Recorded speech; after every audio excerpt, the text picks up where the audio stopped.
Electric current. अब देखिए sir, electric current का बेसिक मतलब है कि अगर आप कोई भी कंडक्टर ले लीजिए, आप कोई भी कंडक्टर ले लीजिए, कोई भी एक कंडक्टर कंसीडर कर लीजिए आप, और इस कंडक्टर में कोई भी क्रॉस सेक्शन अगर आप अज्यूम करते हैं, तो आपको मालूम है कंडक्टर में हर हर टाइम पे चार्ज फ्लो करता है। The basic difference between conductor and insulator is that in conductors charges are free to move, but in insulators charges are bounded, which cannot move, right? So this is the basic difference, और इसीलिए insulator में current flow नहीं करता और conductor में current flow करता है, because charges are not bound, charges are freely to move, right? तब देखो सर, करंट का बेसिक मतलब क्या है कि अगर मैंने कोई कंडक्टर लिया और उसका कोई क्रॉस सेक्शन अज्यूम कर लो ये, तो उस क्रॉस सेक्शन से आपके चार्जेस फ्लो करेंगे। बोलो हाँ कि ना श्रीन? हाँ हाँ ना सर। बोलना पड़ेगा। हाँ। तो कितने टाइम में कितना चार्ज फ्लो हुआ, that is the rate of flow of charge. भाई किसी भी क्वांटिटी का चेंज अगर टाइम के रेस्पेक्ट में ले आओ, तो that is basically called as time rate of change. मतलब किसी भी चीज का change with respect to another quantity is called as rate of change. तो कितने टाइम में कितना करंट फ्लो हुआ, दैट इज, मान लो कि delta Q is the amount of charge जो फ्लो हुआ, कितने टाइम में, मान लो कि delta T is that time in which the charge has phloem. तो ये जो rate of flow of charge है इसको हम करंट कहते हैं, और इस करंट को बेटा हम एवरेज वैल्यू ऑफ करंट कहते हैं। एवरेज वैल्यू का मतलब ये हुआ कि अगर मैं आपसे कह रहा हूं कि 10 सेकंड में कितना चार्ज फ्लो हुआ, तो 10 सेकंड में जो आपकी करंट की वैल्यू निकलेगी, that will be considered as average value of current. ठीक है? लेकिन अगर मैं किसी पर्टिकुलर टाइम पे पूछ लूं, at any particular instant of time अगर आपसे करंट पूछो, तो उसको हम कहते हैं इंस्टेंटेनियस करंट।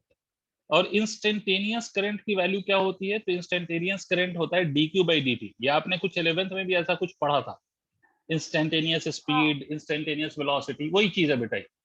ठीक है? तो करंट का बेसिक मतलब charge divided by time basically is called as current. जैसे मैं आपको एक एग्जांपल देता हूँ, एक एग्जांपल देखिए सर। अगर मान लो मैं आपसे कहता हूँ कि ये कोई कंडक्टर है इस शेप का, इस कंडक्टर सर्कुलर कंडक्टर है या सर्कुलर रिंग है और इसकी रेडियस आर है, इसमें यहां से कोई चार्ज फ्लो हो रहा है, that the charge is flowing and it flows with a constant speed, let us say speed is v constant है। तो बेटा अगर ये सर्कुलर पाथ पे चार्ज मूव कर रहा है, if the charge is moving on the circular path, तो बेटा ये घूम के यहीं पहुंचेगा। भाई चार्ज यहाँ से स्टार्ट करेगा और घूम के यहीं पहुंच जाएगा। ठीक है? तो इसका मतलब मैं ये कह सकता हूँ कि there is actual transfer of charge. तो अगर चार्ज एक पॉइंट से ट्रांसफर हो रहा हो तो करंट प्रोड्यूस होगा सर। अगर इस केस में आपसे कोई पूछ ले कि what is the value of current that will produce, current कितना प्रोड्यूस होगा इस केस में, what is the amount of current एक बार चार्ज के घूमने पर, in one revolution of the charge, what is the current that will produce. तो current कैसे लिखेंगे आप? तो सर करंट के लिए आपको दो चीजें चाहिए, एक का नाम है चार्ज और दूसरे का नाम है टाइम। तो भाई चार्ज तो आपको पता है कि this is the amount of charge जो रिवॉल्व करेगा, कितने टाइम में। तो चलो टाइम निकालते हैं। आपको शरीर ये कोई फॉर्मूला याद है? Time is equal to distance upon speed. Do you remember that formula? ये हाँ क्लास सर। 9th में भी पढ़ाते हैं, ये क्लास 11th में भी पढ़ते हैं आप। क्योंकि स्पीड इज इक्वल हाँ to sir. Distance upon time, तो टाइम वहां से निकाल सकते हैं। तो यहाँ पर टाइम की वैल्यू अगर निकालें कि what is the time taken by the charge to move through this circular conductor once, so that will be written as equal to the distance that the charge travels divided by the speed with which the charge travels।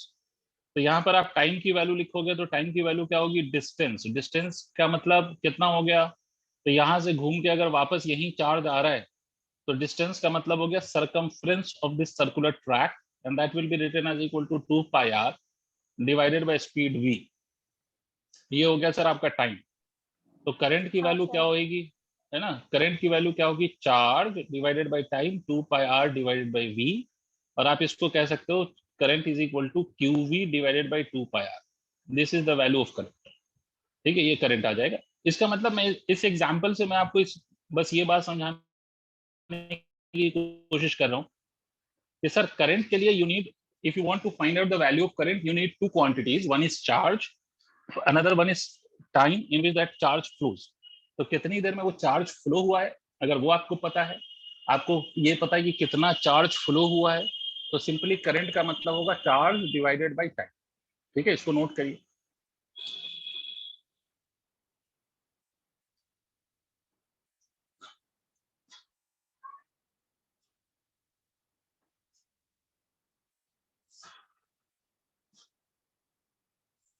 Note करके बताइएगा बेटा।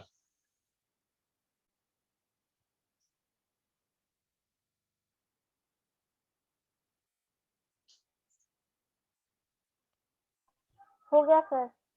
हो गया। अब देखो एक और छोटी सी बात हम समझते हैं, चलो let us discuss one more छोटा सा point.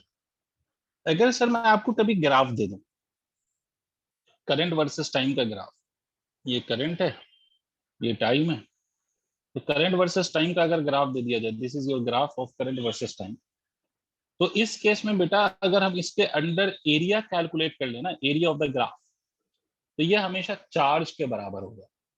The area under the graph, area under current versus time graph, area under current versus time graph, IT graph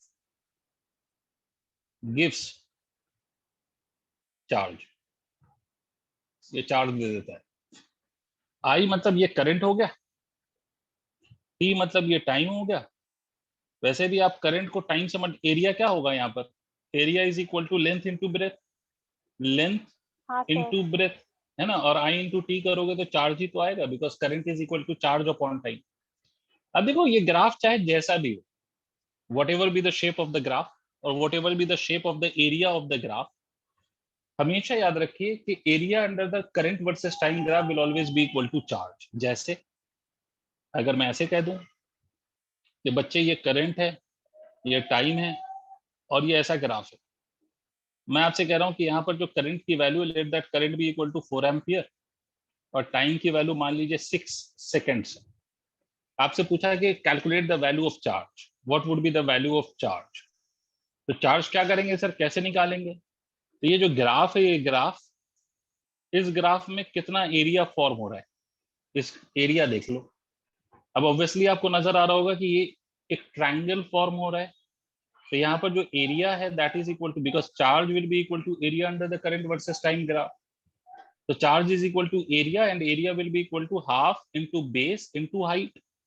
base का मतलब ये, बेस इज इक्वल टू 6, और हाइट का क्या मतलब होगा, तो height will be equal to 4। ठीक है, तो ये कितना हो जाएगा, 2 टू द 4, तो ये कितना आ गया, 12 कूलम इज द चार्ज। ये आ गया चार्ज की वैल्यू। तो area under the graph will always be equal to the charge. अब जैसा भी रीजन फॉर्म हो रहा होगा, if it is a rectangle और ट्राइंगल और ट्रेपेजियम, कोई सा भी शेप फॉर्म हो, just calculate the area under the graph, you will get the value of charge. Clear, note करिए। हाँ।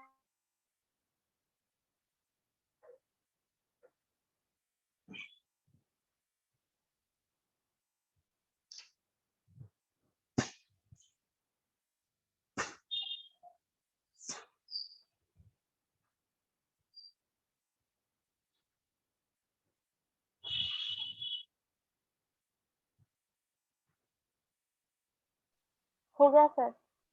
ठीक है, इसमें एक और चीज देखो, छोटा सा पॉइंट, कि सर अगर मान लीजिए कहीं पर लिखा हुआ एक क्वेश्चन है आपका कि current is equal to 2t², where t is time, तो पहली बात तो मुझे एक बात बताओ शरीन के, what do you think, current is constant और वेरिएबल। यहाँ पर करंट t टाइम है, तो करंट कांस्टेंट है या वेरिएबल है। Variable. Variable of course, because अगर आप टाइम की वैल्यू चेंज कर दो, if you change the value of time, current, the value of current will also change. मतलब करंट जो है वो किस पे डिपेंड कर रहा है, it depends on time, it depends on the हाँ। वैल्यू ऑफ टाइम, है ना। इसमें आपसे यस पूछा गया, सर। क्वेश्चन है sir, find total charge flown in t equal to 0 to t equal to 2 seconds. मतलब इतने टाइम में 0 सेकंड से 2 सेकंड तक के बीच में what is the total charge that will flow in the circuit if a current of 2t square flows into the circuit या in the conductor, जो भी कह लीजिए। तो आप देखो, अगर ये करंट कांस्टेंट होता, अगर मैं क्वेश्चन आपसे ऐसे कहता कि current is equal to 4 ampere है और आप 2 सेकंड में बताइए कि चार्ज की वैल्यू क्या है, what is the value of charge, तब आप क्या करते, जब आप सिंपली लिखते current is equal to charge upon time, तो charge is equal to current multiplied by time, तो आप लिख देते 4 into 2 that is equal to 8 coulomb, ये आप डायरेक्टली लिख देते। बट यहाँ पर क्या है बेटा, यहाँ पर करंट कांस्टेंट नहीं है, because current is not constant, तो डायरेक्टली आप मल्टीप्लाई नहीं कर सकते, you can not multiply directly. तो क्या करेंगे सर, आप करंट को आप ऐसे लिखेंगे, यहाँ पर you will write current as D Q by D T. क्यों सर, क्योंकि करंट वेरी कर रहा है ना, तो इसलिए आप इसको पहले D Q by D T लिखिए और इसको फर्दर आप लिखिए D Q is equal to 2t square D T. अब आपको क्या करना पड़ेगा श्रीन, इंटीग्रेट करना पड़ेगा। क्या करना पड़ेगा, इंटीग्रेट। अगर ये करंट कांस्टेंट होता तो डायरेक्टली आप करंट को टाइम से मल्टीप्लाई कर देते to get the value of charge in a given time, but current vary कर रहा है तो इसलिए इंटीग्रेशन आएगा सर। जब भी क्वांटिटी वेरी करने लगे तो हमेशा याद रखो फिजिक्स में, जब भी क्वांटिटी वेरी कर रही हो सर तो इंटीग्रेशन ही आता है और कुछ नहीं आता। तो यहाँ कहां से कहां तक इंटीग्रेट करोगे, तो टी की वैल्यू 0 है और अपर लिमिट टी की क्या है 2 सेकंड्स, तो 0 से 2 सेकंड्स तक आप इसको इंटीग्रेट करिए। अब मुझे नहीं पता आपको इंटीग्रेशन आता है या नहीं आता है, do you know how to integrate, do you know the कभी कभी इंटीग्रेशन? हो जाता है। जैसे for example if I ask you कि T to the power n dt, इसका इंटीग्रेशन करना है, तो what is the formula to integrate?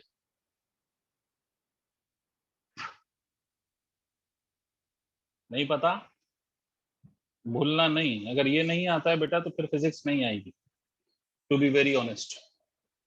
ये होता है फॉर्मूला, यहाँ देखो हाँ सर। ये 2 कांस्टेंट है ना, कांस्टेंट का कुछ नहीं करना, कांस्टेंट को एज इट इज रहने देना। टी स्क्वायर का इंटीग्रेशन करेंगे तो T to the power 2 plus 1 upon 2 plus 1, कहां से कहां तक इंटीग्रेट करेंगे, 0 से 2 तक, तो q की वैल्यू कितनी आएगी 2 टी क्यूब डिवाइडेड बाई 3। ये मैंने इंटीग्रेशन किया है यूजिंग दिस फॉर्मूला, ये वाला फॉर्मूला यूज करके।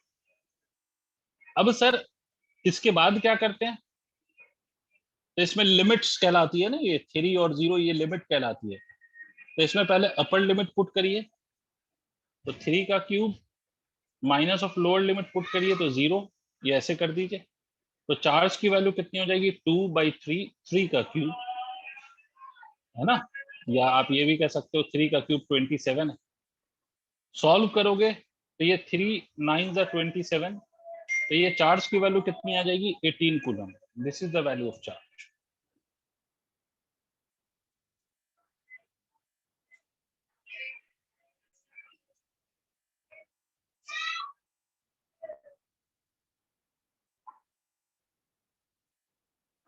ठीक है शरीन जी, कहाँ पर दिक्कत, हाँ सर। तो नोट करिए जल्दी से।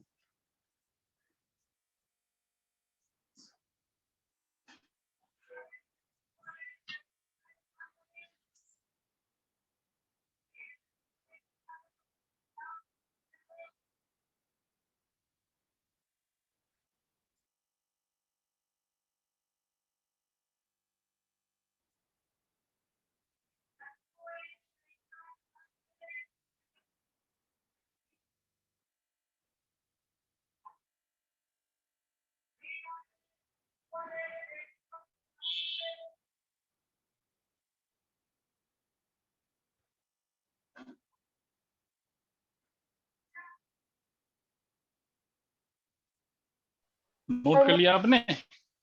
हाँ। ठीक है सर, तो आपके लिए अभी इतना ही, चलिए अभी क्लास स्टार्ट करते हैं बाकी बच्चों के साथ।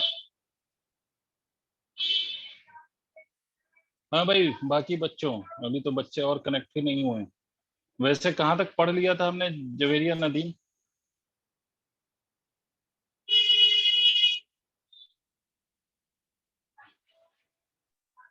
Sir, relation between current and drift velocity. अच्छा, वो सब कर लिया है। ठीक है, तो शिरीन आपका ये सब अभी बीच वाला पोर्शन रह रहा है, वो आप एक बार वीडियोस देख लीजिएगा, नहीं होगा तो फिर आगे हम कभी डिस्कस कर लेंगे।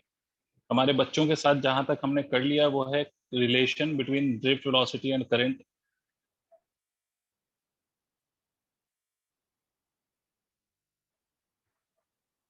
ठीक है, ओम्स लॉ कराया था जवेरिया।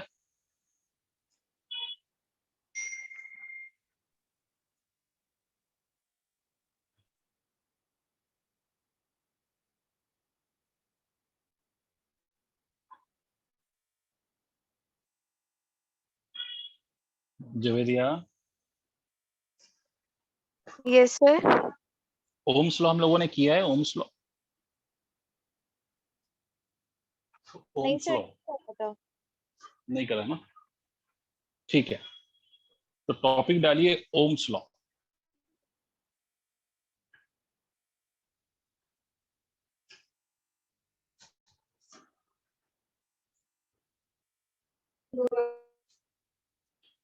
अब देखिए सर, ओम्स लॉ यहां से समझना शुरू करना शिरीन। ओम्स लॉ, अगर हम ओम्स लॉ की बात करें तो ओम्स लॉ का मतलब क्या है, ये आप 10th में भी आपने पढ़ा है और अभी भी पढ़ेंगे हम। ठीक है, मोर और लेस इसको हम रिजल्ट को ड्राइव करेंगे यहाँ पर एक तरह से। ठीक है,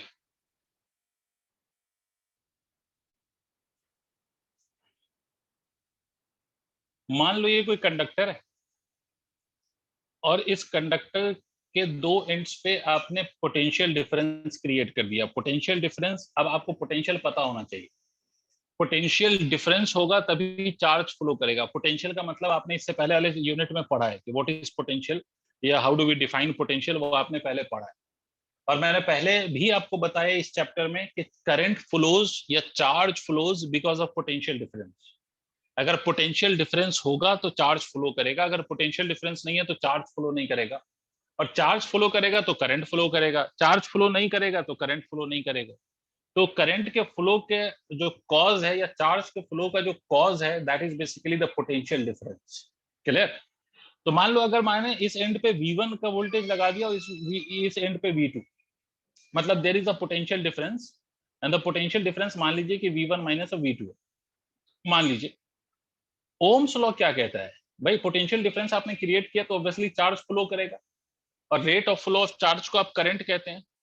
ओम्स लॉ ये कहता है कि whenever there will be a potential difference across a conductor, current will flow through the conductor and it will be directly proportional to the potential difference। फिर से मेरी बात समझे। ओम्स लॉ कहता है कि एट कांस्टेंट टेम्परेचर, प्रोवाइडेड कि temperature constant हो, at constant temperature and other physical condition of conductor remaining same, of conductor remaining constant, remaining constant। ठीक है, अगर आपने टेम्परेचर, क्यों टेम्परेचर कांस्टेंट सर, उसका रीजन अभी थोड़ी देर में हम समझेंगे। बट ओम्स लॉ कहता है कि अगर आपका टेम्परेचर कांस्टेंट है और other physical condition of the conductor is also constant, मतलब वो भी चेंज नहीं हो रहा है। फिजिकल कंडीशन का क्या मतलब है सर? फिजिकल कंडीशन का बेसिक मतलब है कि लेंथ ऑफ द कंडक्टर या area of cross section of the conductor या प्रेशर ऑफ द कंडक्टर, अगर सब कुछ सेम है, सब कुछ कांस्टेंट है और टेम्परेचर भी कांस्टेंट है, तो इन दैट केस करंट, अगर ये सब सारे ये पैरामीटर्स वैलिड हो, तो current flowing through the conductor, current flowing through a conductor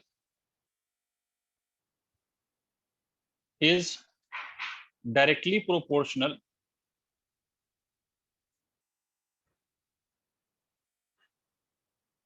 to the potential difference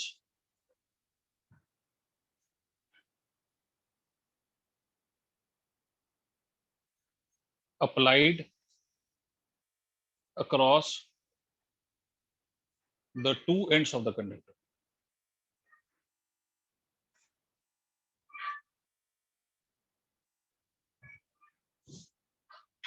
sir इसका क्या मतलब? इसका मतलब है कि सर आप जब भी पोटेंशियल डिफरेंस क्रिएट करेंगे तो करंट फ्लो करेगा। ओम्स लॉ ये कहता है ओम्स लॉ ये कहता है कि जब भी पोटेंशियल डिफरेंस क्रिएट करेंगे तो करंट फ्लो करेगा, वो जो करंट फ्लो करेगा वो डायरेक्टली प्रोपोर्शनल होगा to the potential difference applied, मगर कब? जब टेम्परेचर भी चेंज नहीं कर रहे हो आप और दूसरी फिजिकल कंडीशन ऑफ कंडक्टर को भी चेंज नहीं कर रहे हो, मतलब you are not changing the length of the conductor, you are not changing the area of cross section of the conductor, you are not changing any other physical parameters of the conductor, then in that case current flowing through the conductor will be directly proportional to the potential difference applied. That means delta V will be directly proportional to I, जिसको आप लिखते हैं delta V is equal to I into R, where R is called as proportionality constant. और इस R का दूसरा नाम क्या है सर? तो R को हम रेजिस्टेंस भी कहते हैं। क्या कहते हैं? ये पढ़ा होगा ना ये सब क्लास 9 10th में, sorry. R is also called as resistance. Can anybody define what is resistance? Resistance क्या होता है, कोई बता सकता है?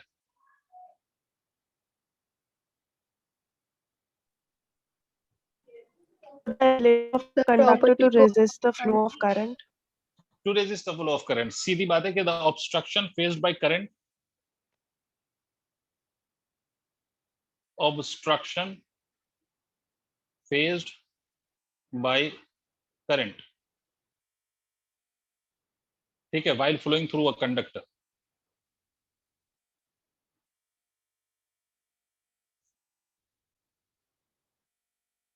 इसको हम सिंपली क्या कहते हैं? इसको हम रेजिस्टेंस कहते हैं।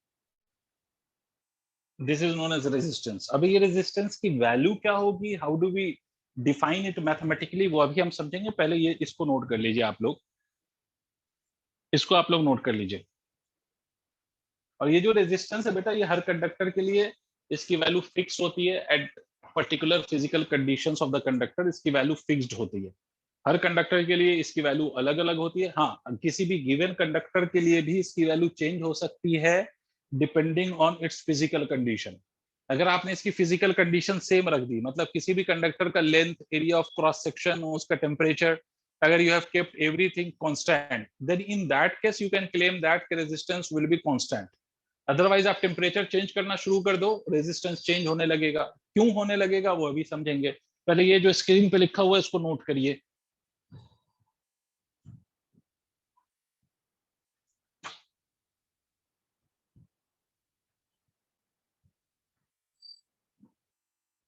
Done, sir.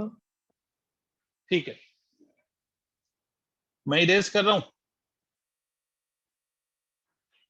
देखिए सर, ये रिजल्ट आया कैसे? तो इस रिजल्ट को लाने के लिए देखो, आप लोगों ने लिखा था करंट की वैल्यू होती है NEAVD, याद है आपको?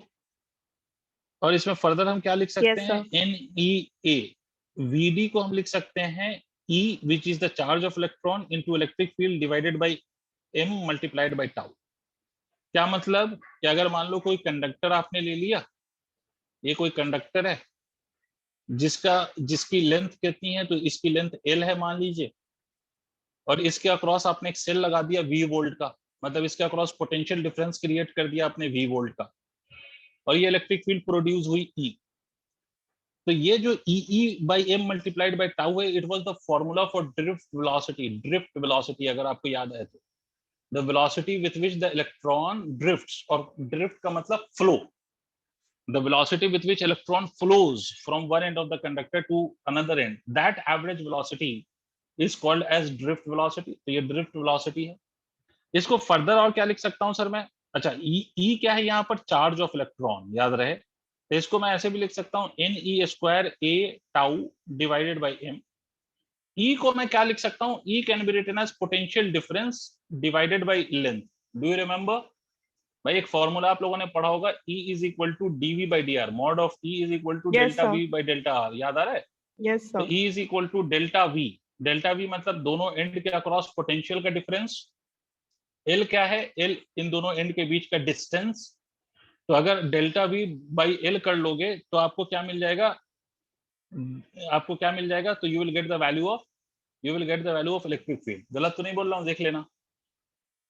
यहां से आपको डेल्टा V, तो delta V divided by I अगर मैं कर दूं, delta V divided by I, और बाकी टर्म को मैं दूसरे वाले साइड पे लेके चला जाऊं, तो इसको मैं ऐसे भी लिख सकता हूं ML upon NE² A tau, ऐसे लिखा जा सकता है।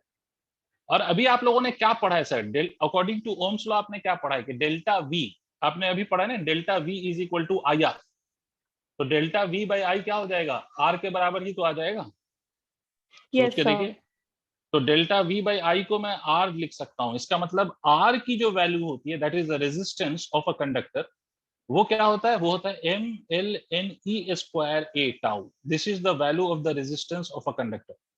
किसी भी कंडक्टर का जो रेजिस्टेंस है that is written as ML/NE square A tau. This is the actual formula for the resistance. This is how you calculate the resistance, where M is what, M क्या चीज है सर, M है mass of electron, E क्या चीज है sir, charge of electron, ठीक है। और क्या क्या चीजें यहाँ पर, N का क्या मतलब है, number of electrons per unit volume of the conductor, ठीक है। L और A क्या चीज है, आपको पता है, L और A is length and area of cross section, and tau is what, the tau is relaxation time, ठीक है बेटे। अब देखो, किसी भी कंडक्टर में जो इलेक्ट्रॉन के मास है, mass of electron is fixed and it is equal to 9.1 into 10 to the power minus 31 kg, that is not going to change in a Yes, conductor, sir. वो हर कंडक्टर के लिए that is fixed. N number density है electron की, मतलब कितना electron कितने volume में है, that is basically your small n। हाँ, इसकी वैल्यू फिक्स्ड नहीं है, हर कंडक्टर में ये वैल्यू अलग अलग होगी, because it will depend on the lattice position और different atomic structures of the conductor. तो स्मॉल n की वैल्यू अलग अलग है भाई। किसी, अगर मैं आयरन का कंडक्टर ले लूं तो उसमें अवेलेबल इलेक्ट्रॉन्स की वैल्यू अलग होगी, और कॉपर में अलग होगी, गोल्ड में अलग होगी, तो n की वैल्यू सब में अलग अलग होगी। बट मान लो किसी भी पर्टिकुलर कंडक्टर को की बात करो, मान लो मैं आयरन की बात कर रहा हूं, तो आप कुछ भी कर लो, you can not change the mass of the electron, you can not change the charge of electron, you can not change for the given conductor, you can not change small n। मेरी बात समझिए, किसी भी particular conductor के लिए मास of electron fixed है, charge of electron fixed है, और n which is the number of electrons per unit volume for that given conductor, ये भी फिक्स्ड है। ये तीनों चीजें फिक्स्ड है। अगर मान लीजिए आपने टेम्परेचर को फिक्स कर दिया, तो टेम्परेचर फिक्स कर दिया तो रिलैक्सेशन टाइम भी फिक्स हो जाएगा। सर ये क्यों ऐसा हो जाएगा, वो थोड़ी देर में समझेंगे, अभी फिलहाल इस बात को ऐसे समझो कि अगर मैंने टेम्परेचर को फिक्स कर दिया तो रिलैक्सेशन टाइम भी चेंज नहीं होगा। Relaxation time depends on temperature, why and how I will tell you later on, don't worry. But अभी फिलहाल याद रखो, relaxation time depends on temperature, ठीक है। तो ये अगर टेम्परेचर को मैंने कांस्टेंट कर दिया तो रिलैक्सेशन टाइम भी कांस्टेंट हो गया। इसका मतलब ये चारों parameter for a given conductor at a particular temperature ये फिक्स हो जाएंगे, ये चारों पैरामीटर। तो इसलिए इन चारों पैरामीटर को मिला के एक नाम दिया गया, because it can be made fixed at a constant temperature, तो NE स्क्वायर टाउ, इसको हम कहते हैं resistivity, rho. This is called as rho. Rho is called as resistivity. Resistivity अगर आपको डिफाइन करना हो तो आप ये कह सकते हो, this is the property of a conductor by virtue of which it has resistance. तो ये resistivity is purely property of the material और द कंडक्टर, ठीक है। इसको हम रो लिख दें तो R को हम लिख सकते हैं रो L बाई A, और यही फॉर्मूला आपने क्लास 10th में पढ़ा है रेजिस्टेंस का। क्या मतलब हुआ सर, मतलब ये हुआ कि अगर आपको क्वेश्चन में डायरेक्टली रेजिस्टिविटी मेंशन्ड है, अगर आपको डायरेक्टली रेजिस्टिविटी गिवन है, तो उस केस में आप रेजिस्टेंस को डायरेक्टली क्या लिखेंगे, रो L बाई A। 90% और मोर देन 90% क्वेश्चंस में यू विल हैव रेजिस्टिविटी, तो आपको ये M/NE स्क्वायर टाउ को अलग से कैलकुलेट नहीं करना पड़ेगा, वो ऑलरेडी आपको कैलकुलेटेड दिया रहेगा, ठीक है। More than 90% question. 1-2% क्वेश्चन में अगर ऐसा हो कि they haven't given you resistivity, rather they have provided you these different values, मतलब मास और N और E ये सब दे दिया है आपको, तो you will have to calculate the resistivity and then you will write the value of resistance. Did you understand? Yes, ये sir. सबको क्लैरिटी है यहाँ तक? तो इसीलिए आपने पढ़ा है, जो 10th में पढ़ा था वो यही पढ़ा था, रो L by A, because 10th में आपको इतना डिटेल में नहीं जाना था, क्योंकि ड्रिफ्ट वेलोसिटी ये तो नहीं पढ़ा था आपने वहां पर, तो इसलिए आपको रो L बाई A, मतलब 10th में जब आपको रेजिस्टेंस, अगर मैं किसी कंडक्टर का कह रहा हूँ कि resistivity is equal to 1 Om per metre, इसका मतलब है मैंने ये कैलकुलेट करके आपको ऑलरेडी बता दिया है, M/NE स्क्वायर टाउ की वैल्यू मैंने ऑलरेडी कैलकुलेटेड वे में आपको दे दिया है। This is what is meant by resistivity. Clear है? रेजिस्टेंस की जो SI यूनिट होती है मेरे बच्चों, SI यूनिट सबको याद होगा, SI यूनिट होती है ओम, और ओम के लिए हम ऐसा साइन बनाते हैं, और रेजिस्टिविटी की जो एसआई यूनिट होती है, SI unit for resistivity is ohm per metre. Om per metre मतलब इसको हम दिखाते कैसे हैं, ओम पर मीटर। ये ऐसे बना सकते हैं आप, इसको नोट करिए सर। इस पे क्वेश्चंस पे आते हैं जरा।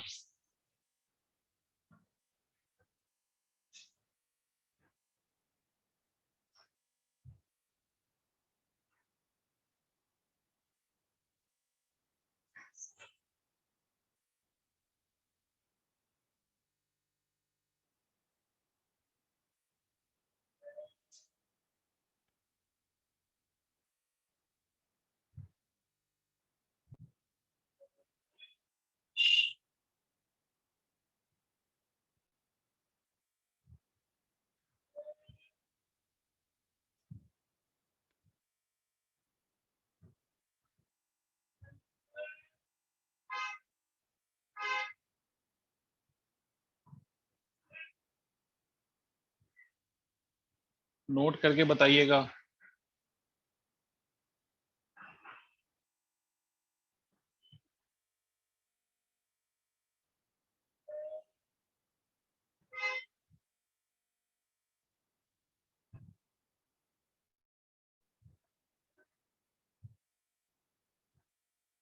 सर रेजिस्टिविटी की एसआई यूनिट ओम मीटर नहीं होनी चाहिए? ओम मीटर होगी, मैं क्या दिक्कत है? सर क्योंकि ओम एरिया से metre, ohm metre sorry, not per metre, ohm metre sorry.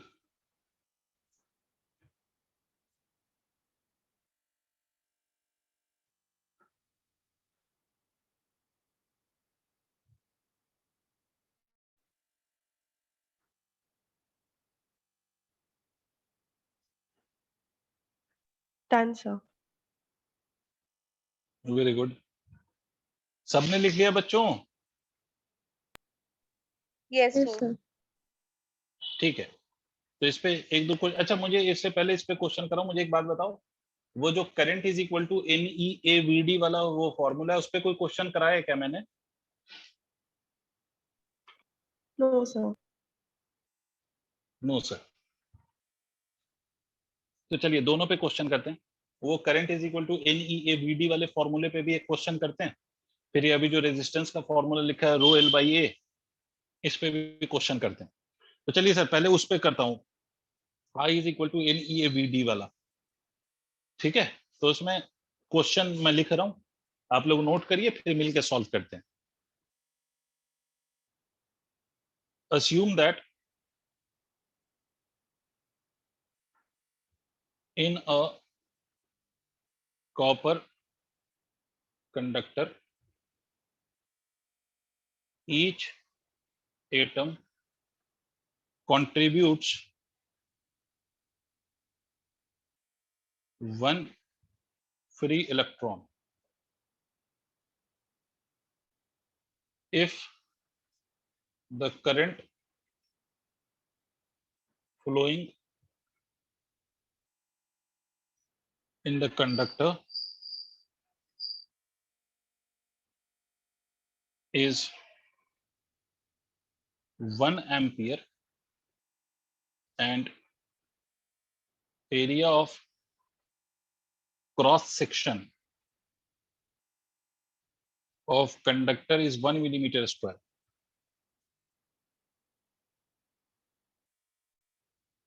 Then find drift velocity of electron. Question note करो, मिलके करते हैं। और डेंसिटी आपको गिवन है, density of the copper is equal to 9000 kg पर मीटर क्यूब। और एटॉमिक मास आपको याद होना चाहिए वैसे तो, लेकिन मैं लिख देता हूं, atomic mass of copper is equal to 63.5 gram. These are the data or the information given to you to calculate the value of drift velocity. Drift velocity की वैल्यू कैलकुलेट करने के लिए इतने इंफॉर्मेशन हैं आपके पास।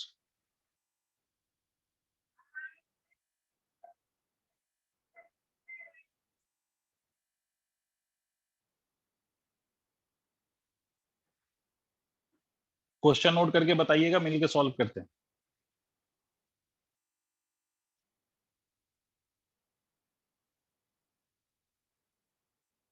Done, sir. ठीक है, आपको यहाँ पर करंट की वैल्यू पता है और आपको ड्रिफ्ट वेलोसिटी निकालनी है।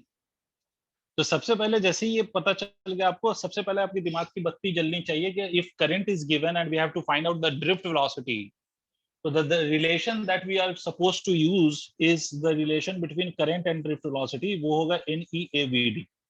याद रखना, in this question I haven't given you the area of cross section, ठीक है, area of cross section मैंने मेंशन नहीं करा है। दूसरी बात, what I haven't mentioned is this small n। देखो आप ड्रिफ्ट वेलोसिटी क्या लिखोगे, ड्रिफ्ट वेलोसिटी आप लिखोगे I upon n into E into A, this is what you will write for the current, right? But problem यहाँ पर क्या है सर, E तो पता है sir, E is the charge of electron, तो that you already know, 1.6 into 10 to the power minus 19 coulomb. Area आपको पता है कि it is 1 millimetre square. Current आपको पता है कि it is 1 ampere.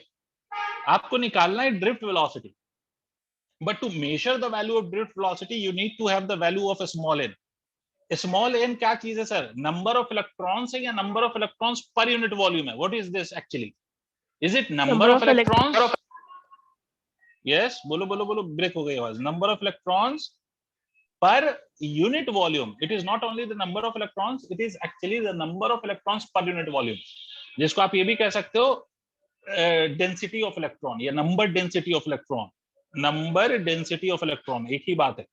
Number density of electron का क्या मतलब है कि कितना इलेक्ट्रॉन कितने वॉल्यूम में। You just divide the number by the total volume, you will get the number density of electron. तो ये क्वेश्चन में आपको गिवन नहीं। जो आपको समझने वाली चीज है वो ये है कि ये क्वेश्चन में आपको गिवन नहीं। ये क्वेश्चन बहुत आसान हो जाता अगर मैं आपको स्मॉल एन की भी वैल्यू बता देता, then you would have all the values, all the required values, सिर्फ आप वैल्यू पुट करते and you after calculation you may have got the answer. But मैंने किया क्या कि मैंने आपको डायरेक्टली स्मॉल एन की वैल्यू नहीं दिया है, आपको मैं स्मॉल एन की वैल्यू कैलकुलेट करवाऊंगा और उसके बाद you can substitute that value in the formula of drift velocity to calculate the drift velocity. Did you understand the logic? Everyone has to speak, not only Amna and everyone. Yes. यहाँ तक सबको sir. मेरी बात समझ में आई? Small N दे देता तो directly आप वो फॉर्मूला वैल्यू आप उसमें सब्स्टिट्यूट करते और you would have got the answer. But इसमें मैंने क्वेश्चन को थोड़ा टिपिकल कैसे कर दिया कि स्मॉल एन की value I haven't given to you और मैं आपसे कह रहा हूं कि भाई ड्रिफ्ट वेलोसिटी बताइए, and the only relation that you can use here is this relation, but to use this relation you will have to first calculate this small n। अब कैसे कैलकुलेट करें? तो सर इसमें एक चीज पता है, हमें पता है कि एक एटम्स एक ही इलेक्ट्रॉन प्रोवाइड कर रहा है। हमें पता है कि एक एटम एक इलेक्ट्रॉन प्रोवाइड कर रहा है, तो जितना एटम होगा उतने इलेक्ट्रॉन्स मिलेंगे। क्या बोलते हो दोस्त बच्चों? भाई 1 एटम प्रोवाइड्स 1 फ्री इलेक्ट्रॉन, तो अगर मान लो 10 एटम्स हैं तो कितने इलेक्ट्रॉन मिलेंगे हमें? 10 इलेक्ट्रॉन्स। तो if you want to calculate the number of electron you should calculate what? You should calculate the number of atoms. नहीं आया, नहीं आया, अरे नहीं आया। अच्छा मान लो कि इफ आई से, हाँ बोलिए। इलेक्ट्रॉन्स भी तो दे सकता है। कॉपर क्या कर सकता है? इलेक्ट्रॉन्स भी तो दे सकता है। आपकी आवाज ना ब्रेक हो जाती है बीच में, एक बार फिर से बोलो, शायद आवाज आ जाए। ये सर आवाज। अच्छा चैट में ये क्वेश्चन भेजो, चैट में टाइप करके पूछो।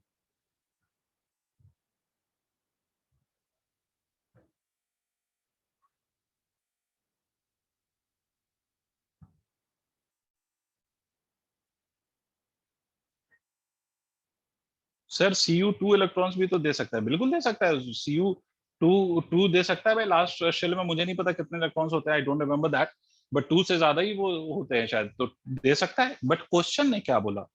क्वेश्चन में अजम्पशन क्या है? अज्यूम दैट, पहला sentence, assume that copper conductor, in a copper conductor each atom contributes 1 free electron. पहले ही लिख दिया ना, पहले ही लिख दिया कि भाई आपको ये अज्यूम करना है। तो आपको जब ये अज्यूम करना है तो फिर बात ही खत्म हो गई कितने। दूसरी बात, एक बात और समझिए यहाँ पर, कि सर मैं आपको एक बात फिर से समझा रहा हूं, भाई अगर 10 एटम है तो 10 एटम से you will gate 10 free electrons, because each atom is providing 1 free electron.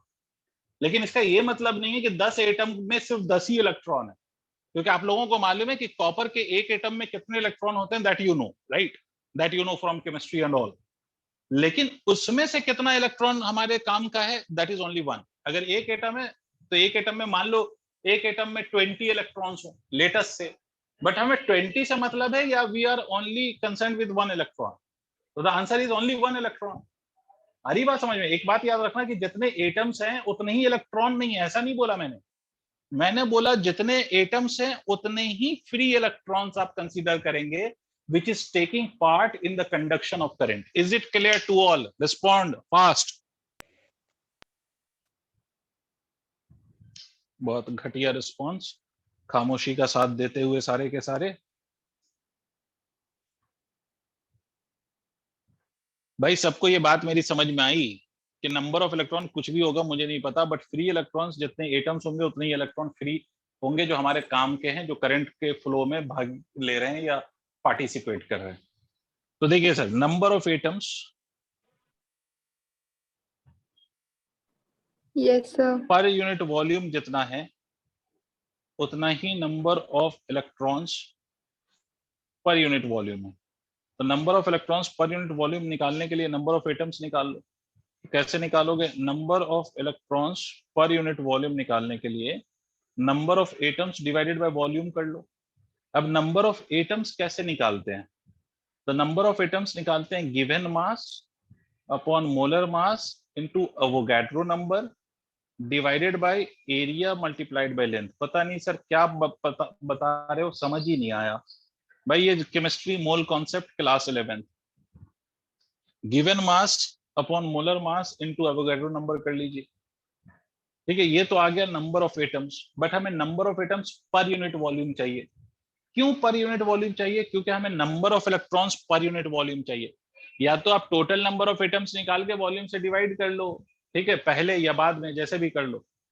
अब गिवन मास कितना है, कितना मास होगा एटम का, मतलब कॉपर का मास कितना गिवन है, कितना मास है कॉपर का। तो कॉपर का मास आपको डायरेक्टली गिवन नहीं है, आपको क्या क्या गिवन है? कॉपर की डेंसिटी आपको गिवन है कि density of the copper is 9000। Area of cross section आपको गिवन है, आपको लेंथ नहीं पता, तो आप क्या लिख सकते हैं इसको? Density multiplied by area multiplied by length divided by molar mass of copper into Avogadro number divided by what? तो डिवाइडेड बाय फिर से area multiplied by length. Don't you think area and area will cancel out, length and length will cancel out? तो small yes N sir. की value क्या हो जाएगी sir? Small N की value हो जाएगी rho into N A divided by mass. रो की value आपको क्वेश्चन में दे रखी है 9000। एवोगैड्रो नंबर मुझे पता है कि इट इज 6.022। मैं कैलकुलेशन नहीं करूंगा तो चलो मैं खुद से लिख देता हूँ, 022 into 10⁻23। What is the atomic mass और the molar mass of the copper? तो वो भी मैंने मेंशन कर दिया, इट इज 63.5 ग्राम। तो लिख दीजिए 63.5 ग्राम। तो केजी में कन्वर्ट कीजिएगा इसको, ठीक है। Why you need to convert it into kg? Because density आपको केजी पर मीटर क्यूब में गिवन है, तो इसलिए मोलर मास को भी किस में कन्वर्ट करिए? केजी में। तो यहां से आपको क्या निकल आएगा? Small n. I am not going to solve because it will take time. यहां तक क्लैरिटी आई? पहले ये बताओ। Yes, sir. Yes sir. अब जब ये कैलकुलेट हो जाएगा तो इसको कहाँ सब्स्टिट्यूट कर देंगे? ये वैल्यू उठा के जो भी कैलकुलेट होके आएगी उसको यहां रख देंगे। करंट हमें पता है, current is 1 ampere. Charge of electron हमें पता है, तो पहले इतना लिख लो।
नोट कर लीजिएगा तो बताइएगा।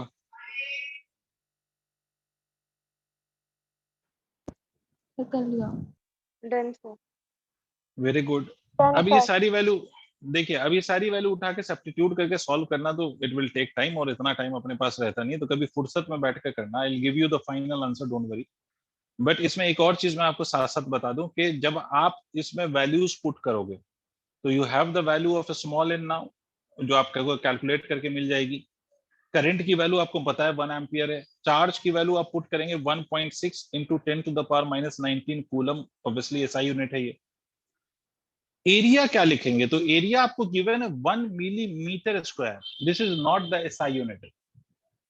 तो यहां पर आप क्या लिखेंगे, 1 इंटू 10⁻⁻6 मीटर स्क्वायर। सर ये कैसे लिखा, ये इसलिए ऐसे लिखा क्योंकि सिंस 1 मिलीमीटर की वैल्यू क्या होती है, तो that is equal to 10⁻⁻3 metre.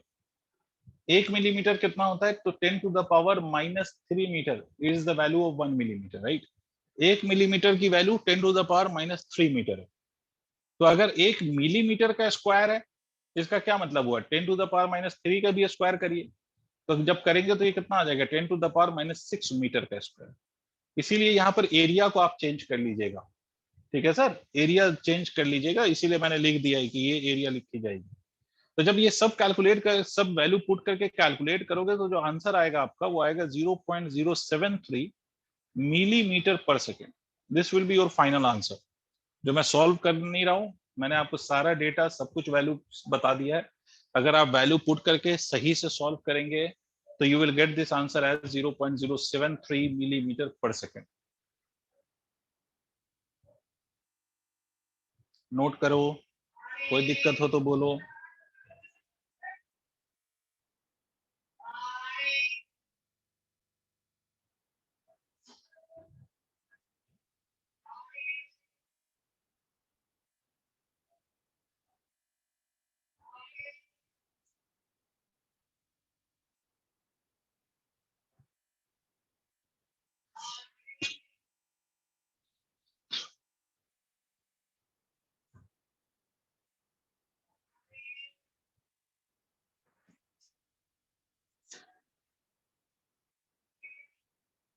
लिख लिया होगा सर सारा डेटा? Yes. बेटा सबने लिख लिया, every one of you, Isha, Shreen, Javeria, Aryan, Anushka? Yes, sir. Yes, sir. Done. Yes. ठीक है, तो ये तो हो गया ड्रिफ्ट वेलोसिटी का। एक प्यारा सा सवाल है, प्यारा सा इन द सेंस इसलिए क्योंकि इसमें आपको डायरेक्टली स्मॉल एन गिवन नहीं है। आपको स्मॉल एन कैलकुलेट करने के बाद you will be getting the value of drift velocity, ठीक है, using the relation I is equal to n e A v d. तो बस इसमें अच्छा यही था कि आपको क्वेश्चन समझना है, फिर उसके बाद स्मॉल एन कैसे निकाला जाए ये भी समझना है। चलिए सर आगे बढ़ते हैं। Now next question based on resistance. तो बिल्कुल आसान सा सवाल ले रहा हूं, ठीक है, बिल्कुल सीधा सीधा सा सवाल कि resistance of a conductor, resistance of a conductor is 100 ओम। कोई कंडक्टर है जिसका रेजिस्टेंस 100 ओम है। Find its resistance if, resistance if it's, पहला, लेंथ इज डबल्ड, मतलब इस कंडक्टर के रेजिस्टेंस पे क्या इफेक्ट पड़ेगा अगर हम लेंथ को डबल कर दें, if length is doubled.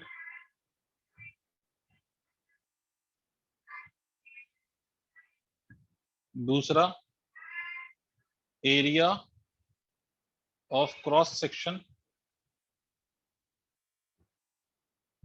Is doubled.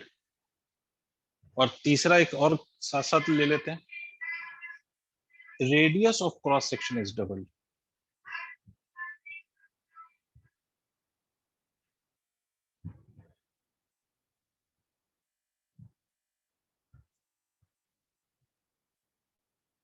ये तीन चीजें हैं sir, please note down the question.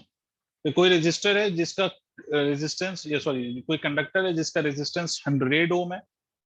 आपसे भी पूछा जा रहा है कि अगर मैं इस कंडक्टर के लेंथ को डबल कर दूं तो इसका रेजिस्टेंस क्या हो जाएगा? अगर मैं इसके एरिया ऑफ क्रॉस सेक्शन को डबल कर दूं, then what will be effect on its resistance? And similarly if the radius of cross section is doubled, then what will be the value of the resistance?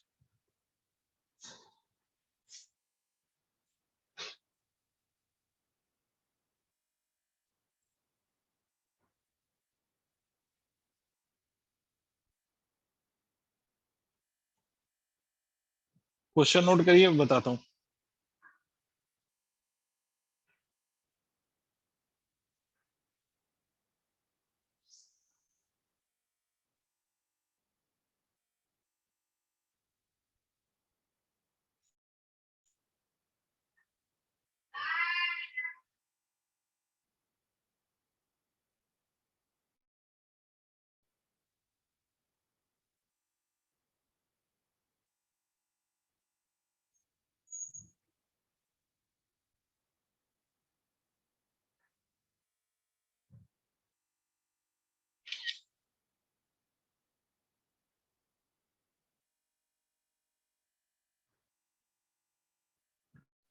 सबने लिख लिया question?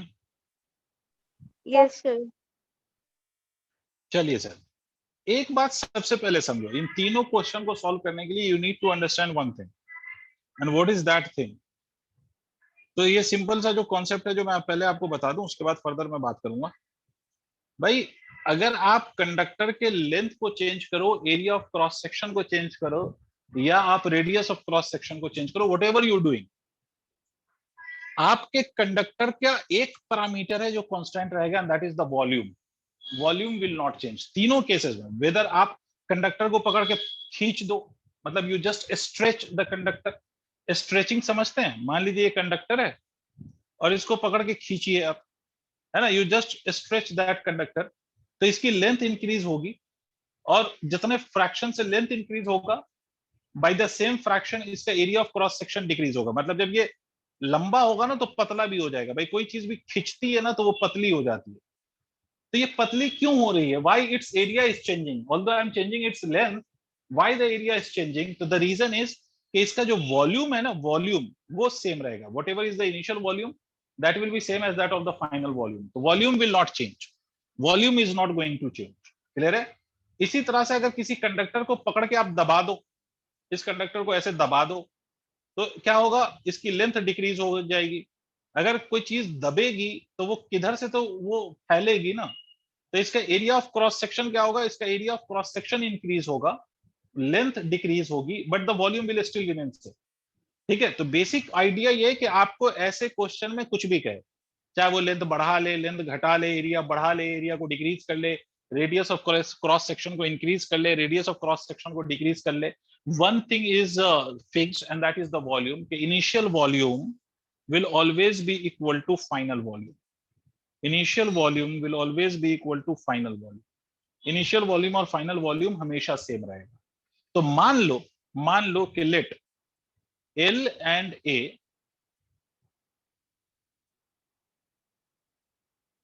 are length and area of cross section of the conductor। Length और area of cross section conductor का L और A है। मान लेते हैं कि लेंथ L है और area of cross section of the conductor कितना है? तो area of cross section of the conductor A है। ठीक है? तो जब आप ये इनिशियली, तो आप जब इसको डबल करोगे, इसकी लेंथ को, पहले केस में आप क्या कर रहे हैं? Length is being doubled. ठीक है? लेंथ को अगर आप डबल करेंगे तो क्या होगा? तो लेंथ डबल हो जाएगी, तो नया एरिया कितना होगा? तो नया एरिया कैसे निकालेंगे? तो नया एरिया निकालने के लिए देखो, initial volume can be written as A into L। भाई, सबको समझ आ रहा है? प्लीज बोलिए। इनिशियल वॉल्यूम AL है, फाइनल वॉल्यूम में लेंथ कितनी हो गई? 2L, मल्टीप्लाइड बाय एरिया कितना हो गया? एरिया हमें चाहिए नया वाला, कितना हुआ नहीं पता, तो L से L कैंसिल हो गया। वैसे आपके पास अकल है तो आपको मालूम है, लेंथ को डबल करोगे तो एरिया हाफ हो जाएगी, तो area is equal to A/2। Did you understand? Tell me everyone, ये कॉन्सेप्ट क्लियर है? मैं जो कॉन्सेप्ट सिखा रहा हूँ सारे क्वेश्चन को डील करेगा। Yes, sir. इनिशियल रेजिस्टेंस को मैं रो L बाई A कह सकता हूँ, and which is rho L by A which is equal to 100 ohm. भाई 100 ओम की वैल्यू को मैं ऐसे कह सकता हूँ, एक तो ये हो गया। फाइनल रेजिस्टेंस को क्या लिखोगे? रेजिस्टिविटी तो वही रहेगी बिकॉज मटेरियल वही है, तो as long as you have the same material the resistivity remains same. Length कितना लिख देंगे? 2l, new area will be a by 2, so that will become equal to कितना? 4 rho l by a, 4 times of rho l by a। तो final resistance क्या लिखोगे? देखो रो l by a is nothing but 100, तो 4 into 100 that is equal to 400 ohm। Yes Amna, your answer was correct। Is it clear to everyone?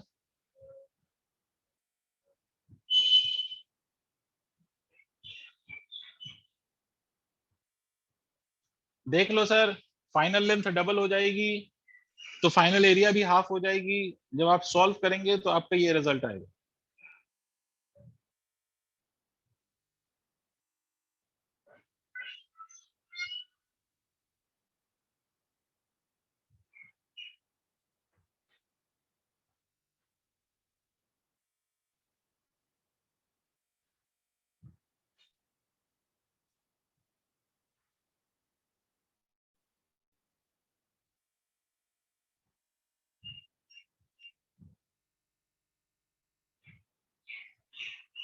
Sir note कर लीजिए तो बताइए please. Done, sir. Very good. इसी में आप दूसरा देखो, एरिया को हमने क्या किया? एरिया ऑफ क्रॉस सेक्शन को डबल किया। तो कोई सी भी सिचुएशन हो, करना कुछ नहीं है, वॉल्यूम को इक्वेट करिए। मान लीजिए कि initial length is l, initial area is a, तो फाइनल लेंथ कितना होगा ये निकालना है इस बारी, क्योंकि एरिया से आपको कह रहा है कि एरिया को हमने डबल कर दिया, तो a and a will cancel out, तो l dash will become equal to कितना? l by 2, this will become half. अब फिर से इनिशियल रेजिस्टेंस वही है, what will you write the value of final resistance? तो फाइनल रेजिस्टेंस की जब आप वैल्यू लिखेंगे, what will you write that final resistance? तो that will be written as rho multiplied by length, length is half and area को कितना कर दिया आपने सर? 2a। सॉल्व करो तो कितना आ जाएगा? रो l divided by 4 times of a। तो फाइनल रेजिस्टेंस की वैल्यू कितनी हो गई? रो l डिवाइडेड बाय 4a, और रो l कितना है? 100 है। रो l बाय a की वैल्यू कितनी है बेटा? 100, तो this will be written as equal to 100 by 4, that is equal to 25 ohm. Sir ये दूसरा वाला भी नोट करिए। तो तीसरे कंडीशन पे आते हैं।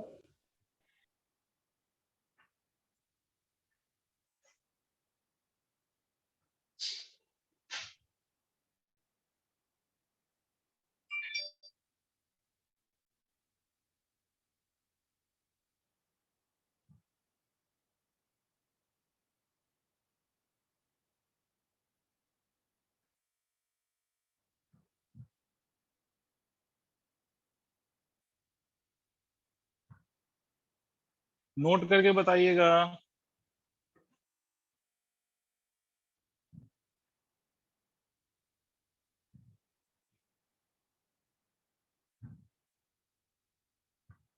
Done. Done, sir.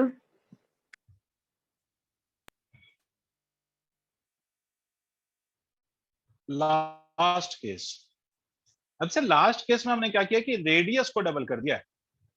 तो अब देखो, आपको मालूम है कि if you are taking a conductor, मान लो जनरली अगर कंडक्टर का कोई शेप नहीं दिया, बेटा एक बात याद रखना, ऐसा नहीं रट लिया करो कि कंडक्टर सिलेंड्रिकल ही होगा।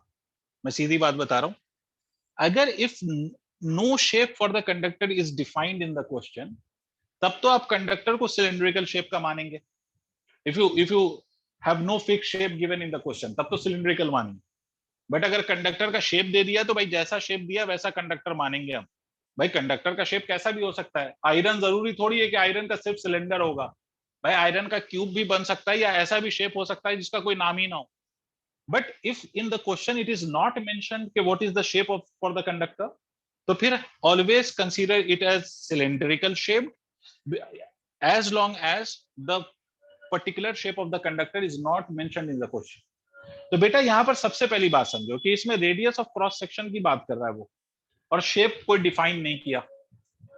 तो अपन क्या करेंगे, अपन सबसे पहली बात तो ये अज्यूम कर लेंगे कि जो हमारा कंडक्टर है that is of cylindrical shape, और इस सिलेंड्रिकल शेप्ड कंडक्टर का जो रेडियस है दैट इज r।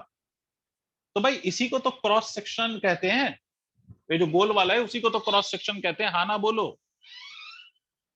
तो जब इसी को बेटा सबको समझना है, जब इसी को क्रॉस सेक्शन कहते हैं मेरे बच्चों, मेरे लाल, मेरे पीले, मेरे ब्लू, मेरे नीले, तो एक बात बताओ, लेंथ एल मान लेते हैं, इस बारी एरिया को पाई आर स्क्वायर लिख सकते हैं या नहीं? हाँ कि ना? Yes, हाँ sir. ना बोलो। बहुत बढ़िया साहब। तो नया लेंथ क्या होगा हमें नहीं पता, पाई तो पाई है, वो पाई ही रहेगा।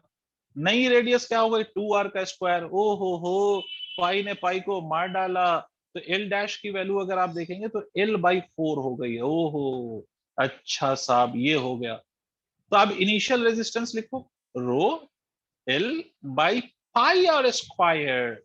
एरिया ऑफ क्रॉस सेक्शन की वैल्यू यहां पर हमें रखनी पड़ रही है, ठीक है? Pi are square, this will be equal to 100। अब ये कह सकते हैं हम, बस कुछ नहीं किया है, you just have written area of cross section as pi are square, that's it. और कुछ अजूबा आप काम आपने नहीं किया है। फाइनल क्या होएगा सर? फाइनल फाइनल फाइनल, ओ नहीं नहीं नहीं नहीं नहीं, फाइनल।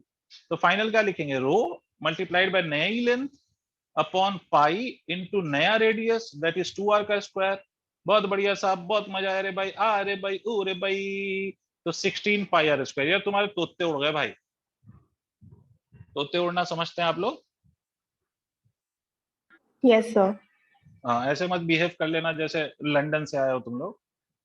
सब समझते हैं भाई तोते उड़ने का क्या मतलब है। ये एक बेसिकली फ्रेज है जिसका मतलब है, तोते उड़ने का मतलब है कि अकल खत्म हो जाना या दिमाग काम न करना। ये तोते उड़ने का फ्रेज का मतलब है। इसका ये मतलब नहीं कि मास्टर बैठ के तोते उड़ा रहा है पिंजरे खोल खोल के।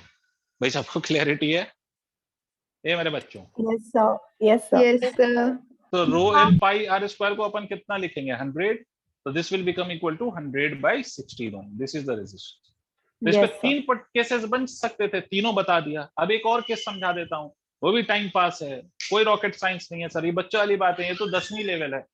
ईमानदारी से मुझसे पूछो तो ये 10th का लेवल है, 12th का इसमें कुछ भी अजूबा नहीं है, ये 10th लेवल है भाई, ठीक है? बट यहाँ पर सिर्फ Yes, बताया sir. गया ताकि आपको चीजें पता हो, ये 10th में कराया जाता है। लेकिन आपको क्यों कराया कि भाई आपका कोई सिबलिंग, कोई भाई बहन आपका 10th में पढ़ रहा हो और वो ये सवाल पूछ ले और आपको आता ही ना हो 12th में आने के बाद, कितनी बेइज्जती होगी। तो इसलिए करा दिया सर। क्या ये? अरे क्या लिखा है स्क्रीन पे? हाँ भाई, कौन लिख रही है? क्लियर है ये? आमना क्या Yes, sir. क्या कहना चाह रही हैं आप? आमना, आमना बस, अरे डरो नहीं, बोलो कुछ कहना चाह रही हैं आप स्क्रीन पे कुछ लिख के? नहीं सर, पता नहीं है कैसे हो जाता है। चलो बगल कोई में नहीं। एक पेन बना है, वो दब जाता है, अपने आप लिखने लगता है। अच्छा, होता है कभी कभी जीवन में, कुछ अजूबी चीजें होती हैं जिसका कारण हमें नहीं पता होता। कोरोना क्यों आ गया इसका कारण अपने को तो नहीं पता है ना, बट आ तो गया ना। क्यों आ गया का कारण नहीं, कैसे आया वो उसको, उसका भी कारण अभी तक लोगों के पास नहीं है। मतलब हमें, हमारे पास कोई सॉलिड वो इंफॉर्मेशन नहीं है कि ये कहाँ से आया कैसे आया। वो blame game is a different thing. उसी तरह से बेटा जीवन में बहुत कुछ चीजें बिना कारण के होती हैं। खैर, अब इसी में चलो एक क्वेश्चन ऐसे बोल दे भाई, सारे बच्चे सुनना, अगर तुम कहोगे तो मैं करवाऊंगा, अगर नहीं कहोगे तो नहीं करवाऊंगा। मतलब ये आपके आईक्यू लेवल पे डिपेंड करता है कि आप मेरी बात कितने हद तक समझ पा रहे हो। जैसे अभी मैंने क्वेश्चन में क्या बोला था, जैसे मान लो लेंथ वाला क्वेश्चन था, तो मैंने आपसे बोला कि लेंथ को हमने डबल कर दिया। तो भाई एक तरीका तो ये क्वेश्चन का कि आपसे कहे कि लेंथ को डबल कर दिया, या 1.5 टाइम्स कर दिया, या थराइस कर दिया, या हाफ कर दिया, या 1/3 कर दिया। भाई सबको आ रहा है? एक तो तरीका ये कि वो डायरेक्टली आपको बता दे भाई इतना बढ़ा दिया या इतना कम कर दिया, जो भी है फाइनल लेंथ आपको वो बता। जैसे अगर मैं आपसे कहूं लेंथ को डबल कर दिया, तो भाई लेंथ इनिशियल अगर एल है तो फाइनल हो गई 2l। अगर मैं आपको कहूं कि लेंथ को हाफ कर दिया, तो इनिशियल लेंथ एल है तो फाइनल कितनी हो गई? l/2। यार हाँ ना बोलो भाई। Yes, sir. दूसरा तरीका क्या है इसी सवाल को पूछने का? वो आपसे ये नहीं कहेंगे लेंथ डबल किया या हाफ किया, वो कहेंगे लेंथ इज इंक्रीज्ड बाय 20%। मान लीजिए आपसे बोला जाए कि initial resistance is equal to r, और आपको क्वेश्चन में पूछा गया जाए कि find final resistance, final resistance, आपको कंडक्टर का फाइनल रेजिस्टेंस बताना है if length is increased by 20% length directly नहीं बोला भाई उसने, वो कह रहा है कि भाई लेंथ को हमने 20% से इंक्रीज कर दिया।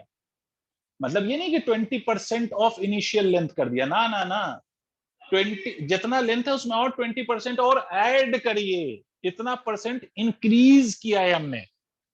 नहीं आया रे, नहीं आया, नहीं आया रे, नहीं आया। तो यहां पर आप अगर इनिशियल लेंथ एल मानेंगे, मान लीजिए इनिशियल लेंथ एल है, तो फाइनल लेंथ आप क्या कहेंगे? फाइनल लेंथ आप कहेंगे initial length plus 20% of initial length. इसका मतलब फाइनल लेंथ की वैल्यू क्या होगी? एल प्लस परसेंटेज, मतलब 20/100 इंटू एल। तो ये कितना हो जाएगा सर? ये हो जाएगा L plus of L by 5।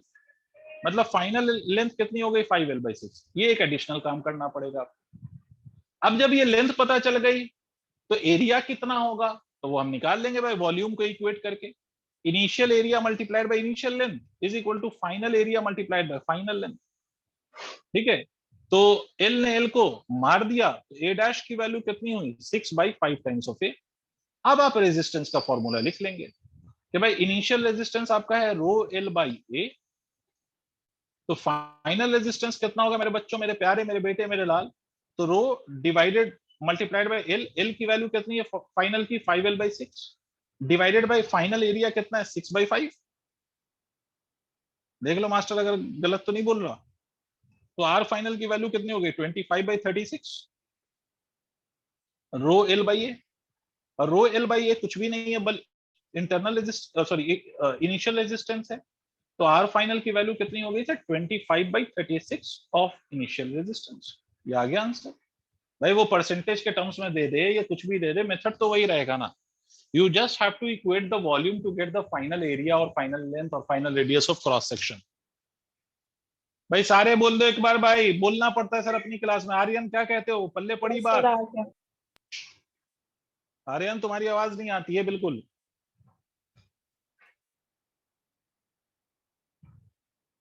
जल्दी नोट करिए, फिर और कुछ चीजें समझाऊं, आपको अच्छा लगेगा।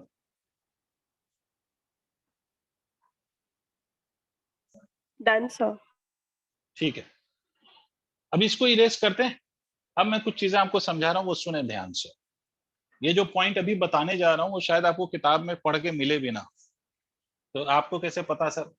भाई हमारे गुरु ने हमें सिखाया था, हम आप तक पहुंचा रहे हैं ज्ञान। हिंदी नहीं समझ में आई हो तो मैं आपसे बता दूं कि मेरे टीचर ने मुझे सिखाया था और वही मैसेज मैं आपको कन्वे कर रहा हूँ, सिंपल सी बात। अब देखिए सर, ये जो रेजिस्टेंस है ये तो आपको एक चीज दिखाई दे गई कि it depends on length of the conductor, area of cross section of the conductor, वो आपको इजीली दिखाई दे गई। And you have seen numerically कि कैसे रेजिस्टेंस चेंज हो जाता है whenever you change the length और एरिया ऑफ क्रॉस सेक्शन और रेडियस ऑफ क्रॉस सेक्शन। ये आपने देख लिया, क्वेश्चन सॉल्व करके भी देख लिया। But sir, other than these parameters, resistance also depends on two factors. मतलब लेंथ और एरिया ऑफ क्रॉस सेक्शन पे तो डिपेंड करता ही है, but along with that, resistance also depends on two factors. And what are those factors? So one is the direction of flow of current. Current किस direction में flow कर रहा है, इस बात पे भी रेजिस्टेंस डिपेंड करता है। और दूसरा एक फैक्टर है टेम्परेचर, जो इसके बाद बताऊंगा। तो अभी जो बता रहा हूं वो पहले समझो। Resistance depends on direction of flow of current. लिखो इस पॉइंट को, resistance depends on the direction of flow of current. इस पॉइंट को लिख लें please. Resistance depends on the direction of flow of current.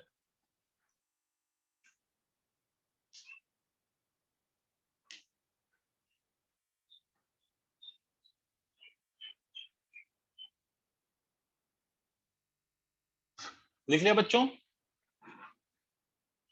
Yes, sir. अब देखो इसको समझो।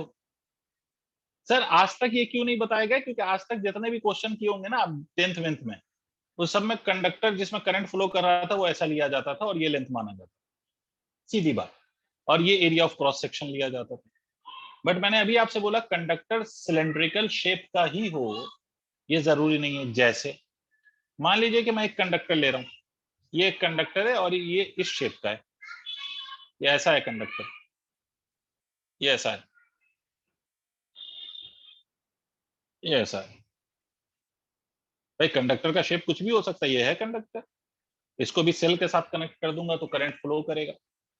आपसे बोला गया कि इसकी रेजिस्टिविटी रो है, आपसे बोला गया कि इसका जो लेंथ है that length is l, the breadth of this is b and sorry height is b and breadth is, मान लीजिए ऐसा कुछ लिखा हो, लेंथ एल मान, ए नहीं बल्कि ए मान, ऐसा है, और रेजिस्टिविटी रो।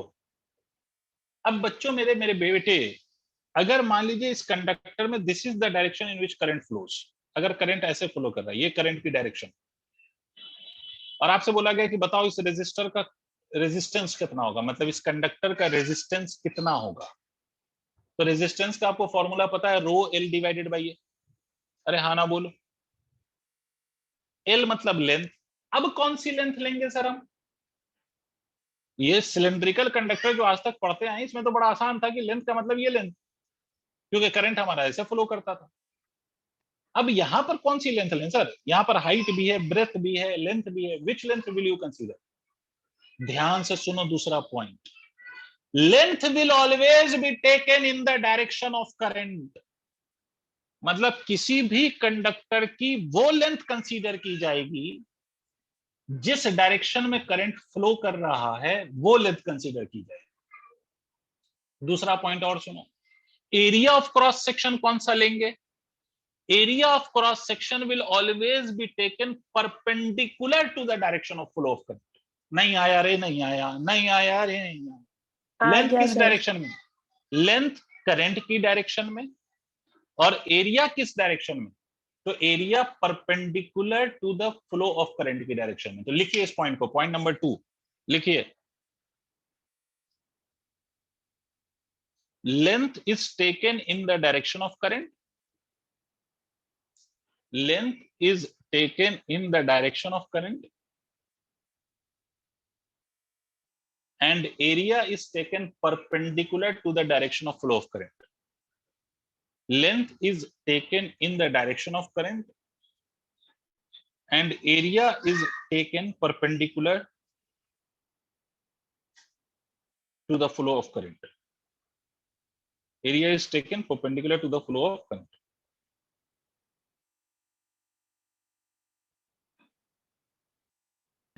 Done, sir.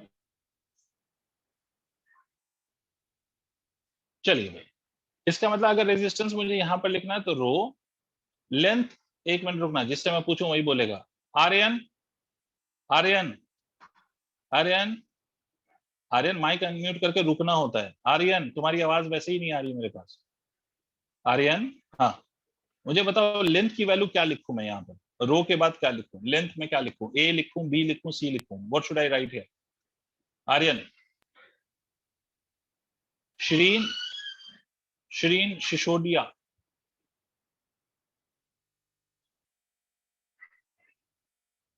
लेंथ कौन सी लिखूं? ए बी सी, लेंथ क्या लिखूं? A B C? नहीं पता। जवेरिया नदीम,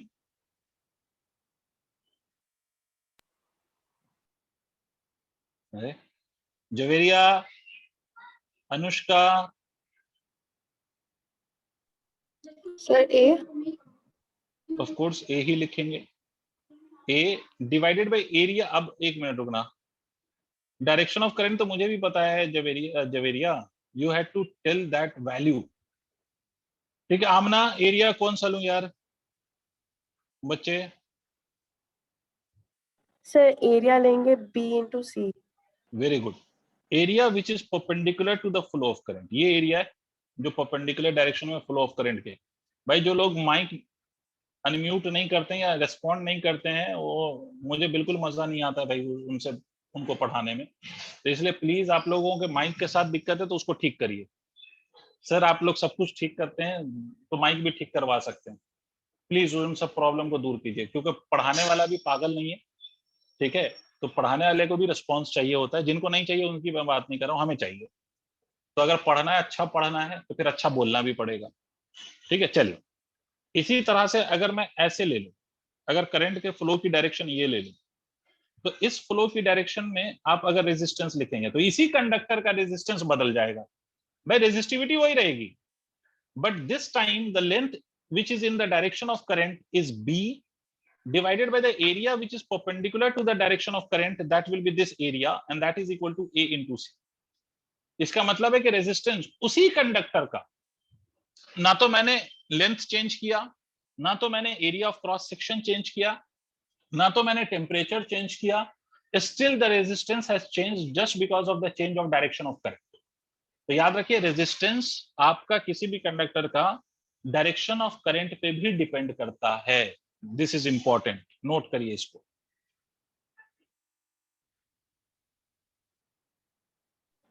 Then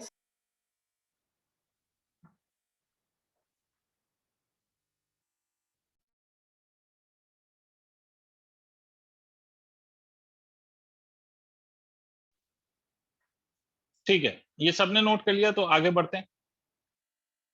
एक क्वेश्चन देखिए, ज्यादा कोई रॉकेट साइंस नहीं है, but try to understand the question. ये आपसे कहा जा रहा है कि we have a conductor like this, a cylindrical conductor, but इसमें एक थोड़ा सा वेरिएशन करूंगा, जरा सा, कि this is a coaxial cylindrical conductor. Coaxial का मतलब होता है ऐसा कंडक्टर जिसके एक्सिस सेम हो, कॉमन एक्सिस वाला। इसकी रेडियस मान लीजिए R1 है और इस वाले की रेडियस R2 है और ये लेंथ मान लीजिए L है। आपसे बोला गया कि इस वाले का जो मटेरियल है, ये कंडक्टर ऐसे, ये कंडक्टर अंदर हॉलो है। और याद रखो बेटा, if a conductor is hollow current can not flow. भाई कंडक्टर हॉलो है तो वहां से करंट थोड़ी फ्लो करेगा, because in the hollow region you don't have any charge of that conductor, तो वहां से करंट फ्लो नहीं करेगा। इसका मतलब करंट सिर्फ और सिर्फ वहीं से फ्लो करेगा जहां पर मटेरियल है कंडक्टर का, तो करंट ऐसे फ्लो कर रहा है। आपसे बोला गया कि resistivity of the conductor is rho. Simply कुछ नहीं करना, you have to just find out the resistance. Will you try? कोई कोशिश करेगा इसको करने की? आई होप आपको डायग्रामेटिकली ये समझ में आ रहा होगा कि क्या लिया है हमने। एक हॉलो सिलेंडर लिया है जिसकी थिकनेस कुछ है, जिसमें से करंट फ्लो कर सकता है। तो you have to find out the value of resistance. Resistance बताना है इस कंडक्टर का। करने इनर, की कोशिश। हाँ करिए, जल्दी से करिए और आंसर बताइए बेटा।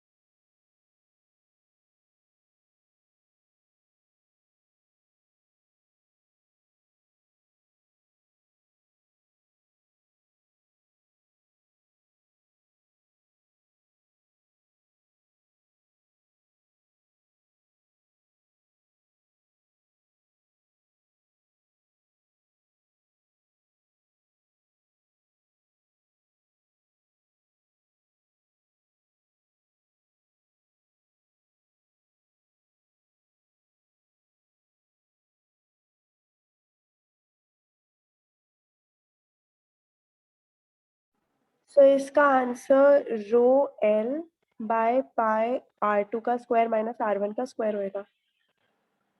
Your answer is absolutely correct बेटे, वेरी गुड। सीधा सा सवाल है ना कि भाई इसकी एरिया जिसमें से करंट फ्लो कर रहा है, अगर कोई सामने से इसको देखे, भाई थोड़ा तो दिमाग हर बच्चा लगाए यार प्लीज। आप लोग साइंस पढ़ रहे हो और 12th में, इतना तो दिमाग आप लोग हर बच्चा लगाना चाहिए, हर बच्चे को लगाना चाहिए कि सर ये अगर हम देखें तो इसमें जो करंट फ्लो कर रहा है, वो करंट फ्लो जो कर रहा है वो सिर्फ और सिर्फ उतने ही पोर्शन से करेगा जिसमें कंडक्टर का मटेरियल है। ठीक है, बाकी पोर्शन से तो वो करेगा नहीं। जहां पर कंडक्टर का मटेरियल है वहीं से करेगा। इसका मतलब ये वो पोर्शन है या वो एरिया जिसके थ्रू करंट फ्लो कर रहा है, दिस इज द एरिया। देखो ये जो एरिया होगी वो एरिया होगी which is perpendicular to the direction of flow of current. But area में कौन सा लेना है? दोनों एरिया का डिफरेंस लेना है आपको। दोनों एरिया का डिफरेंस आप क्यों लेंगे? क्योंकि पूरे एरिया से करंट फ्लो नहीं कर रहा। अगर पूरे एरिया से कर रहा होता तो पाई R2 स्क्वायर लिख लेते हैं, बट इतने इन दोनों के डिफरेंस जो है एरिया का, उसी से करंट फ्लो कर रहा है। तो आप लिखेंगे रो L divided by pi R2 का square minus of pi R1 का स्क्वायर। भाई ये जो शेडेड रीजन है या शेडेड एरिया है वो कितनी होगी? दोनों एरिया का डिफरेंस। तो आ गया आंसर, रो बस इतना ही तो करना था, रो एल पाई अपॉन R2 का स्क्वायर माइनस ऑफ R1 का स्क्वायर, बस ये करना है आपको।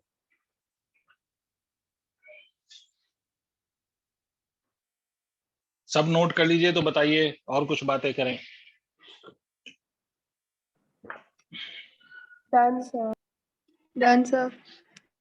नेक्स्ट लिखिए, dependence of temperature, sorry dependence of resistance on temperature, dependence of resistance on temperature.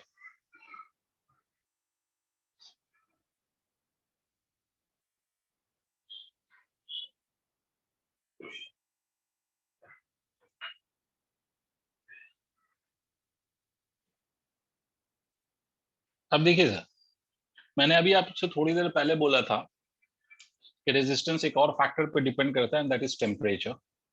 अब देखो सर, सीधी सी बात है, क्यों डिपेंड करता है, मैं थोड़ा सा आपको लॉजिक देने की कोशिश कर रहा हूं यहाँ पर। Try to understand the logic that I am trying to give you.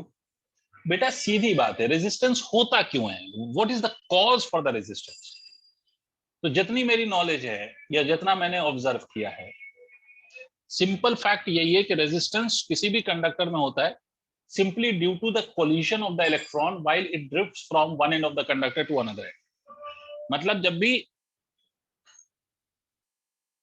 Electron एक एंड से दूसरे एंड पे ड्रिफ्ट करता है, तो electrons keep on colliding with the atoms of the conductor, with other electrons, with the walls of the conductor and so on. जितनी बार वो collide करेगा उसकी वेलोसिटी विल बिकम जीरो, फिर उसको अपना मोशन एक बार फिर नए तरीके से स्टार्ट करना पड़ेगा। ये बात वैसे ही हो गई जैसे अपन लाइफ में कहते हैं ना, हर्डल्स आते हैं, तो हर हर्डल को क्रॉस करने के लिए भाई आपको एफर्ट लगाना पड़ता है। अगर हर्डल नहीं हो तो कितनी लाइफ आसान। तो the same life is for electron. तो कभी आपके लाइफ में अगर हर्डल्स आए, दिक्कत आए, परेशानी आए, तो इलेक्ट्रॉन जरूर सोच लेना कि भाई इलेक्ट्रॉन को भी परेशानी होती है चलने में, क्योंकि दे कीप ऑन कोलाइडिंग। भाई उसको ऐसा थोड़ी फ्री स्पेस मिला हुआ है हाईवे कंडक्टर के अंदर, कहीं कोई एटम वेटम नहीं है कंडक्टर का। अगर रेजिस्टेंस, अगर मान लीजिए कोलिशन नहीं हो तो इलेक्ट्रॉन स्मूथली चलेगा, then we can simply say कि कोई रेजिस्टेंस नहीं। But due to this collision electron suffers by resistance. तो उस केस में हम ये कह सकते हैं कि रेजिस्टेंस का जो मेजर कॉज है that is the collision of electron. वो तो बाकी वो मैथमेटिकल फॉर्मूला बने हुए हैं कि भाई कोलिशन होगा तो फिर क्या क्या फैक्टर्स बनेंगे, वो एक अलग बात है। अब दूसरी बात समझो बेटा, अगर इलेक्ट्रॉन की वेलोसिटी ज्यादा हो तो इलेक्ट्रॉन जल्दी जल्दी कोलाइड करेगा, और इलेक्ट्रॉन की वेलोसिटी बढ़ेगी कब, जब आप उसका टेम्परेचर बढ़ा दीजिए। अगर आपने टेम्परेचर बढ़ा दिया तो रेजिस्टेंस बढ़ जाएगा। क्यों? क्योंकि वेलोसिटी ज्यादा होगी तो जल्दी जल्दी कोलाइड करेगा। तो with the increase in temperature resistance also increases. इसी तरह से अगर आप टेम्परेचर को डिक्रीज कर दीजिए तो वेलोसिटी ऑफ इलेक्ट्रॉन डिक्रीज हो जाएगी, बिकॉज इलेक्ट्रॉन की जो वेलोसिटी होती है ना, वो होती है due to its thermal kinetic energy. आप किसी कंडक्टर को हीट करेंगे तो उसके इलेक्ट्रॉन्स एनर्जी अब्सॉर्ब करके पागल हो जाएंगे। पागल होने का मतलब कि उनकी वेलोसिटी बढ़ने लगेगी और वो दनादन कोलाइड करेंगे, तो रेजिस्टेंस बढ़ेगा। इसका मतलब है कि resistance is directly proportional to the temperature. ठीक है, अब जो मैंने फॉर्मूले में अगर आप याद करो तो रिलैक्सेशन टाइम था डिनोमिनेटर में, रिलैक्सेशन टाइम था ना। रेजिस्टेंस का जो फॉर्मूला था उसमें आपने लिखा था ml upon NE² A tau, where tau was the relaxation time. Relaxation time जिन बच्चों ने मुझसे पढ़ा है उनको पता है कि रिलैक्सेशन टाइम का मतलब होता है the time between two successive collision. मतलब एक बार कोलाइड हुआ, उसके 4 सेकंड के बाद कोलाइड हुआ, तो ये जो 4 सेकंड्स हैं जिसमें कोई कोलिजन नहीं हुआ है, that is called age relaxation time. अब अगर आप सोचिए वेलोसिटी बढ़ा देंगे तो what will be the effect on the relaxation time, will it increase और विल इट डिक्रीज? लॉजिकली सोचो भाई, अगर आप वेलोसिटी मतलब वेलोसिटी बढ़ाएंगे तो रिलैक्सेशन टाइम तो कम हो जाएगा ना, मतलब जल्दी कोलाइड कर जाएगा। जो 4 सेकंड में कोलिजन हो रहा था that will collide in 3 seconds और लेस देन 3 सेकंड्स। मतलब जो भी टाइम होगा वो 4 सेकंड से तो कम हो जाएगा क्योंकि वेलोसिटी बढ़ गई। इसका मतलब है, और वेलोसिटी बढ़ती कब है, जब आप टेम्परेचर बढ़ाते हो। इसका मतलब है रिलैक्सेशन टाइम का अगर मैं रिलेशन टेम्परेचर के साथ देखूं तो याद रखना कि relaxation time is inversely related to temperature. You keep on increasing the temperature, relaxation time will keep on decreasing. ठीक है, and vice versa. और दूसरा मैंने आपसे क्या बोला, दूसरा पॉइंट सुनिएगा, और अगर आप रेजिस्टेंस को देखें, रेजिस्टेंस को उस फॉर्मूले में जो फॉर्मूला लिखा हुआ है आपके पास, उसमें अगर देखें तो it is inversely proportional to relaxation time. मतलब रिलैक्सेशन टाइम अगर घटेगा तो रेजिस्टेंस बढ़ेगा, यही तो लिखा हुआ है, रिलैक्सेशन टाइम. ठीक है, ये घटेगा तो रिलैक्सेशन टाइम बढ़ेगा, ये ऐसा होगा. तो by these two criteria I can simply say that the resistance is directly proportional to temperature.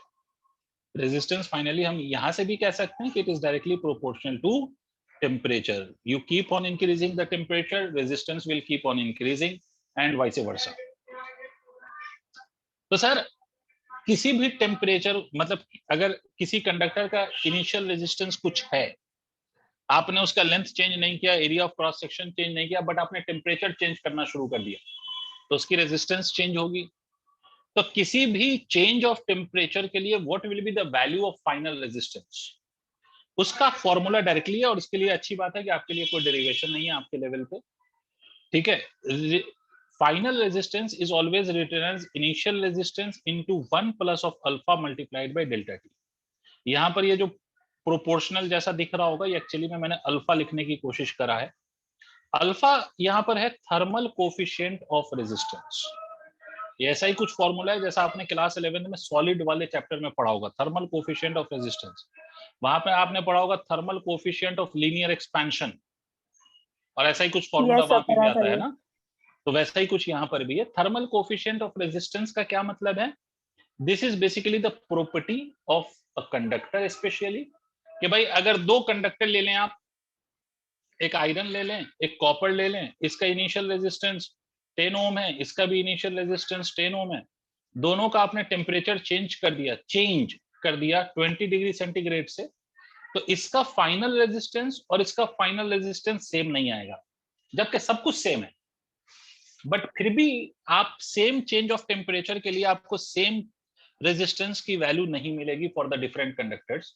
तो यहां पर हम एक ही चीज कह सकते हैं कि there is some factor which governs the change in resistance on changing the temperature, and that factor which governs this is known as alpha, जिसको हम thermal coefficient of resistance कहते हैं. Is it clear? और ये हर material के लिए अलग अलग होता है. अगर इसकी कोई यूनिट आपसे पूछ ले तो इसकी यूनिट होती है अल्फा की. अल्फा की यूनिट होगी SI unit of alpha is पर डिग्री सेंटीग्रेड. ठीक है, या इसको ऐसे लिख लीजिए, पर डिग्री सेंटीग्रेड जैसे लिखना. तो this is the formula for the, या this is the relation to find the final resistance. अच्छा, अगर आप रेजिस्टिविटी के फॉर्मूले को देखें तो रेजिस्टिविटी के फॉर्मूले में आपने लिखा है m/ne² टाउ. इसका मतलब resistivity will not be affected by the change in length और by change in area of cross section, but resistivity पे भी इफेक्ट पड़ता है रिलैक्सेशन टाइम का. और अल्टीमेटली आप ये कह सकते हो कि रिलैक्सेशन टाइम पे किसका इफेक्ट है, तो टेम्परेचर का. इसका मतलब resistivity also depends on temperature. मतलब इसीलिए आपने ओम्स लॉ में क्या पढ़ा, एट कांस्टेंट टेम्परेचर. बिकॉज आपने टेम्परेचर अगर बदलना शुरू कर दिया तो रेजिस्टिविटी खुद ही चेंज होनी शुरू हो जाएगी, and then the resistance will start changing. Same conductor का रेजिस्टेंस वैसे ही चेंज होने लगेगा. तो याद रखिए, रेजिस्टिविटी एंड रेजिस्टेंस दोनों में एक चीज कॉमन है, और वो है टेम्परेचर का चेंज. कि अगर टेम्परेचर चेंज करेंगे तो रेजिस्टिविटी भी चेंज होगी और रेजिस्टेंस भी चेंज होगा. और फॉर्मूला या रिलेशन एक ही जैसा है कि रो final will be written as rho initial into 1 plus of alpha multiplied by delta t. Again alpha is same, alpha is thermal coefficient of resistivity. इस बारी अल्फा के साथ आप ये कह सकते हो थर्मल कोफिशिएंट. थर्मल वर्ड आ रहा है टेम्परेचर के कारण, thermal coefficient of resistivity. Coefficient of resistivity unit वही है, पर डिग्री सेंटीग्रेड, नाम बस बदल दिया है. क्लियर है? Yes, sir. नोट करिए बच्चों.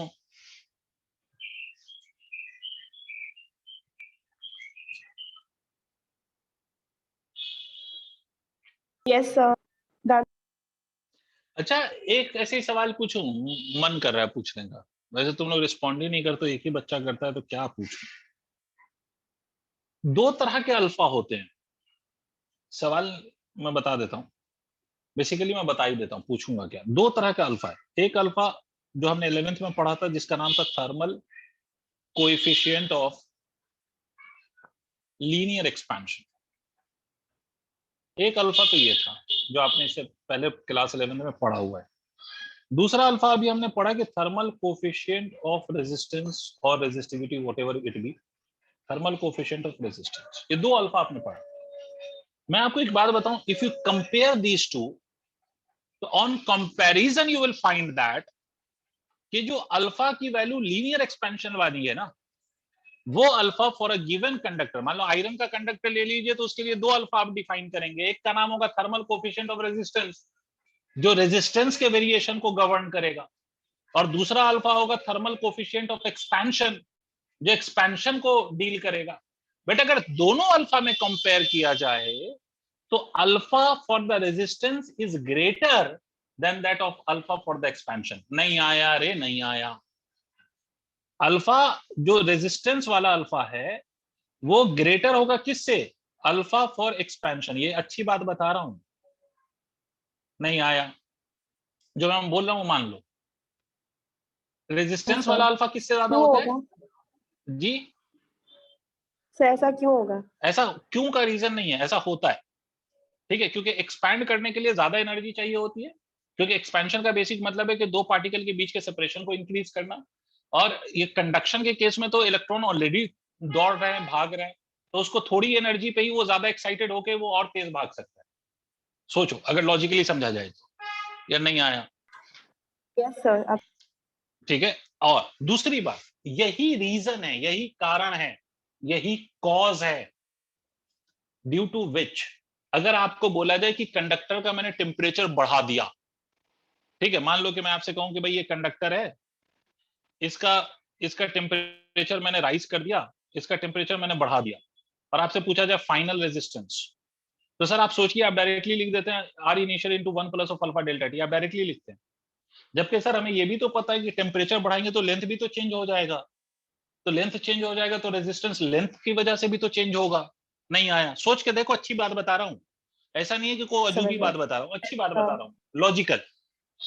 भाई अगर आपको मैं कोई कंडक्टर दे दूं और मैं कहूं उसका टेम्परेचर मैंने इंक्रीज कर दिया, तो अगर मैं टेम्परेचर इंक्रीज करूंगा, अब जिन बच्चों ने 11th वाकई पढ़ के पास किया उनके लिए ये, अगर मैं टेम्परेचर इंक्रीज कर रहा हूं तो लेंथ भी तो इंक्रीज हो रही है, और लेंथ इंक्रीज हो रही है तो सर वैसे ही आपको मालूम है कि लेंथ चेंज होगा तो रेजिस्टेंस लेंथ के कारण भी चेंज होता है। Resistance is affected by the length also. तो फिर इस फॉर्मूले को डायरेक्टली हम कैसे अप्लाई कर सकते हैं सर? फिर लेंथ का वेरिएशन हम क्यों नहीं कंसीडर करते? तो ये इसलिए नहीं करते क्योंकि alpha for resistance is greater than that of alpha for expansion. नहीं आया? मतलब जितने टेम्परेचर पे रेजिस्टेंस बदल सकता है उतने टेम्परेचर पे एक्सपेंशन ऑलमोस्ट नेग्लिजिबल होगा। नहीं आया? नहीं आया? फॉर एग्जाम्पल अगर आपने 30 डिग्री सेंटीग्रेड टेम्परेचर बढ़ाया तो इस पे आपको रेजिस्टेंस का वेरिएशन तो दिखेगा बट लेंथ का वेरिएशन नहीं दिखेगा। भाई आप कोई आयरन की रॉड ले लो ना और उसका टेम्परेचर 30 डिग्री सेंटीग्रेड से बढ़ा दो, उसमें एक्सपेंशन अगर आप मेजर करने जाओगे ना तो you don't have any scale which will show you the expansion in that case, वो आपको सेम लेंथ ही दिखाएगा। बट रेजिस्टेंस अगर आप मेजर करने जाओगे तो रेजिस्टेंस का चेंज आएगा, ठीक है, अप्रिशिएबल चेंज आएगा उसमें। क्यों हो रहा है ये ऐसा? बिकॉज ये जो अल्फा है रेजिस्टेंस वाला वो जल्दी बुरा मान जाता है, थोड़ा सा गर्मी पाते ही ये बुरा मान गए, नहीं मैं तो होते हैं ना कुछ लोग कि थोड़ी सी बात हो जाए बुरा मान जाते हैं, कुछ लोग होता है कि बड़ी बड़ी बात हो जाए बुरा नहीं मानते। तो ये वैसा ही अल्फा है, अल्फा ऑफ रेजिस्टेंस जल्दी बुरा मानता है। आई बात समझ में? ये फूफा है। लेकिन अल्फा ऑफ जो एक्सपेंशन है वो थोड़ा लेट से बुरा मानता है, ये चचा है। कभी आप लोगों ने रिलेटिव्स में ऐसा फील किया है? ऐसा नहीं यार मुझे कोसने लगना कि पता नहीं भड़का रही है,